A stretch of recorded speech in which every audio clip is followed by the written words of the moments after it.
এক জায়গায় বলছে জয়, আর এক জায়গায় ১.৫ মাইল দূরে দৌড়াতে দৌড়াতে যে বলছে বাংলা।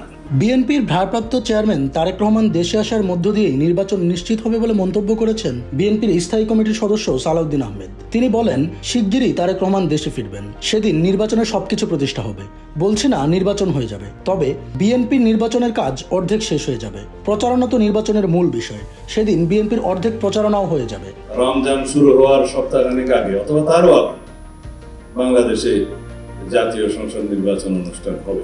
তারেক রহমান দেশে প্রত্যাবর্তনের দিনটি অবিস্মরণীয় ও ঐতিহাসিক হবে বলেও মন্তব্য করেন তিনি। রোববার রাজধানীর ডিপ্লোমা ইঞ্জিনিয়ারিং ইনস্টিটিউটে জাতীয়তাবাদী আয়কর আইনজীবী ফোরামের আলোচনায় একথা বলেন তিনি। এই জাতিকে অতি শিগগির একটি নির্বাচনের মধ্য দিয়ে রাজনৈতিক সরকার প্রতিষ্ঠা করতে হবে। জীবন অবাক না করলে কে করবে? 28% মিল্ক ফ্যাটের অবাক করার সাথে ফ্রেশ মিল্ক পাউডার। জীবন অবাক করুক প্রতিদিন। দেশবিরোধীরা অস্থিতিশীল পরিস্থিতি সৃষ্টির চেষ্টা চালাচ্ছে বলেও মন্তব্য করেন সালাউদ্দিন আহমেদ। তিনি বলেন, নির্বাচনের মধ্য দিয়ে দেশে স্থিতিশীলতা আসবে। নির্বাচনের মধ্য দিয়ে রাজনৈতিক সরকার প্রতিষ্ঠা করতে হবে, সংসদীয় সরকার প্রতিষ্ঠা করতে হবে, যার মাধ্যমে জাতির আশা আকাঙ্ক্ষা পূরণ হবে।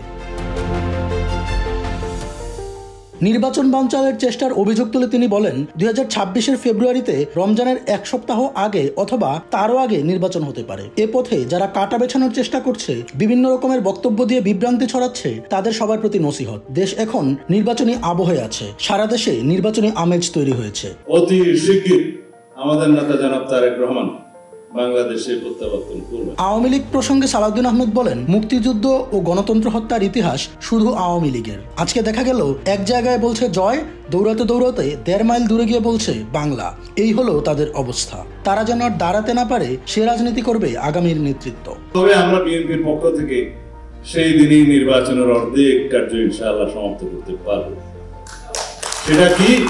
সারা বাংলাদেশে আমাদের নির্বাচন প্রচারণা হয়ে যাবে। এ সময় জাতীয় ঐকমত্য কমিশনের বৈঠক এবং বিভিন্ন বিষয়ে একমত হওয়ার বিষয়ে তিনি বলেন, জাতীয় ঐকমত্য কমিশন মেজর ইস্যুতে রাজনৈতিক দলগুলোর সঙ্গে আলোচনা না করে সিদ্ধান্ত নিলে আগামী নির্বাচনের প্রতিবন্ধকতা সৃষ্টি হবে। যে বিষয়গুলোতে ঐকমত্যে পৌঁছানো হবে সেগুলোর বাস্তবায়ন সংসদের মাধ্যমে হবে বলেও জানান তিনি। যখন বহাল থাকে না, তখন এই সমস্ত প্রোক্লেমেশন দিয়ে রাষ্ট্র পরিচালনা করতে হবে। আজকে তো আমার কনস্টিটিউশন আছে। ডেস্ক রিপোর্ট, জয় জয় দিন।